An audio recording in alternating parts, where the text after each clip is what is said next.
Ahora son 5 minutos. Bien. Muchas gracias, señora presidenta. Buenos días, señorías. Acogiendo este comentario, a ver si intentaré ser lo más breve posible, pero el tema en realidad requeriría una exposición mucho más larga que el tiempo que tenemos, pero bueno. Y siempre empezamos las exposiciones, es habitual a referir aquello de con el ánimo de no cansar a los presentes.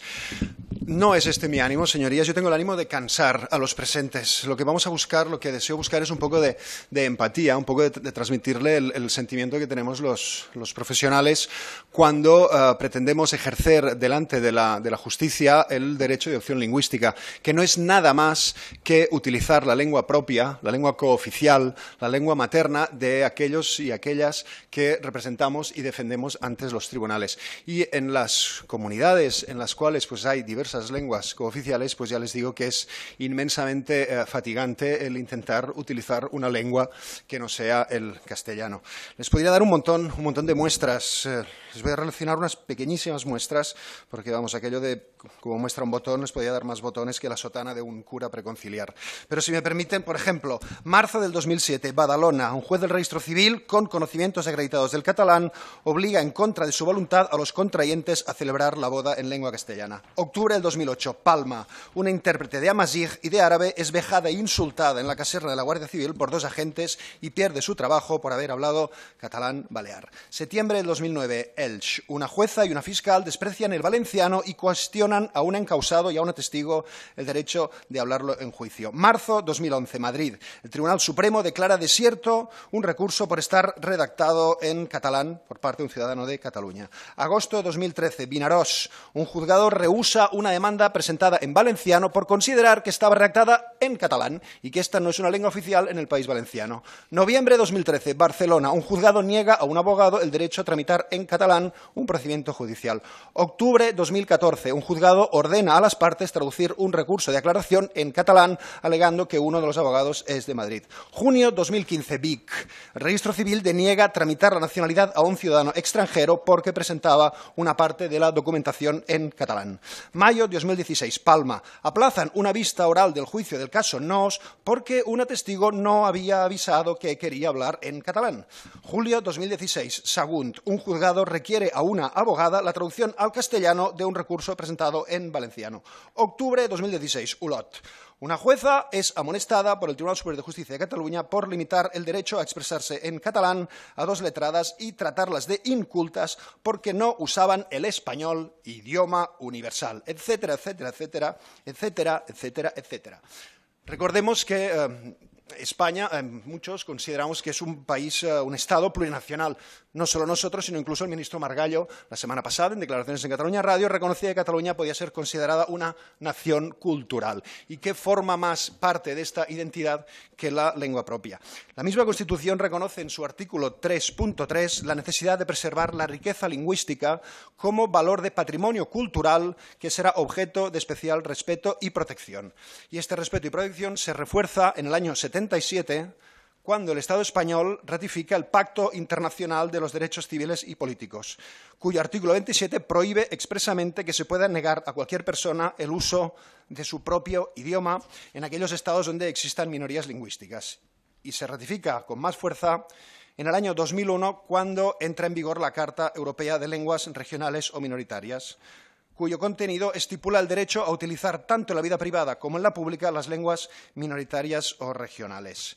Recordemos que la Constitución reconoce como lenguas oficiales el catalán, el gallego y el vasco, y también en comunidades autónomas se reconocen oficiales lenguas como el occitano o aranés en Cataluña, el aragonés, que no la papip, aragonés en Aragón, y confiamos que en breve también se ha reconocido como idioma oficial el asturiano, que no bable.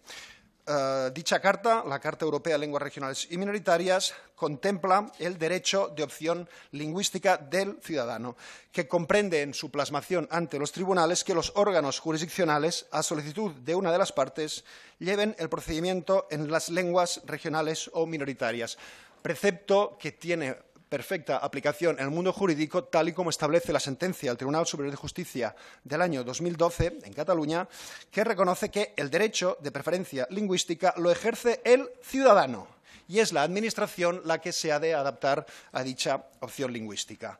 Situación actual, un auténtico desastre, señorías. En Cataluña, que es donde parece ser que tenemos una mejor estadística de uso del catalán, les puedo decir que el Centro de Estudios y Formación Especializada documenta que el 75% de los abogados que usan el catalán en su ejercicio profesional afirman que le han sugerido en más de una ocasión dejar de usar el catalán en favor del castellano. Y las cifras solo nos permiten ser pesimistas. Año 2014, 12,2 sentencias emitidas en Cataluña redactadas en catalán. 2015, un año después, el porcentaje se reduce al 8,5. No les voy a entretener en cifras sobre el uso del aranés occitano porque sencillamente son cero. Mucho menores todavía también son las cifras del catalán en Galicia. Aproximadamente se calcula un 4% de sentencias en gallego. O en el País Valencià, donde, como dijo el catedrático de Derecho Procesal José Bonet, existe un auténtico desert idiomàtic. Solo se cuentan algunas sentencias del Juzgado de Primera Instancia 2 de Gandía. Illes Balears, Euskadi, País Vasco, Navarra, el porcentaje es todavía mucho más ridículo.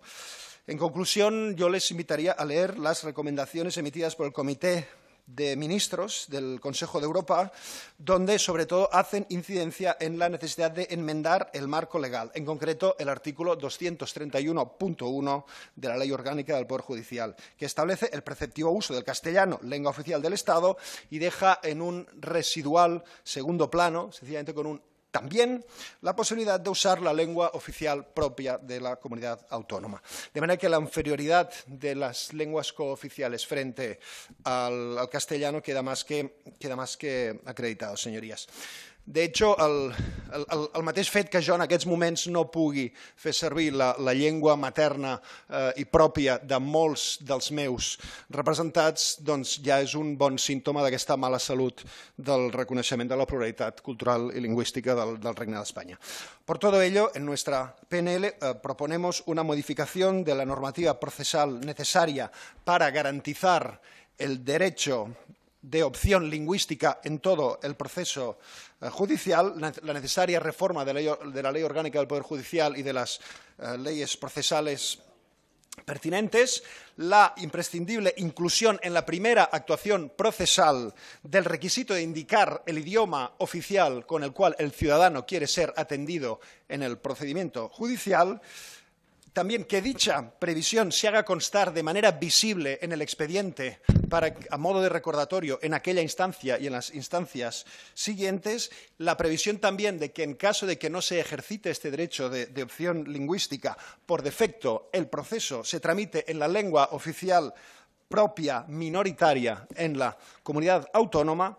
También el desarrollo de un plan para fomentar y promocionar entre jueces, fiscales y el resto de actores judiciales el conocimiento y el respeto de los derechos lingüísticos de las personas de aquellos territorios con distintas lenguas oficiales y, por supuesto, la modificación de la legislación necesaria para fijar como requisito, insisto, requisito para magistrados, jueces, fiscales y letrados de la Administración de Justicia y demás intervinientes públicos el conocimiento suficiente, oral y escrito de todas las lenguas oficiales de la demarcación judicial en la cual ejerzan su profesión.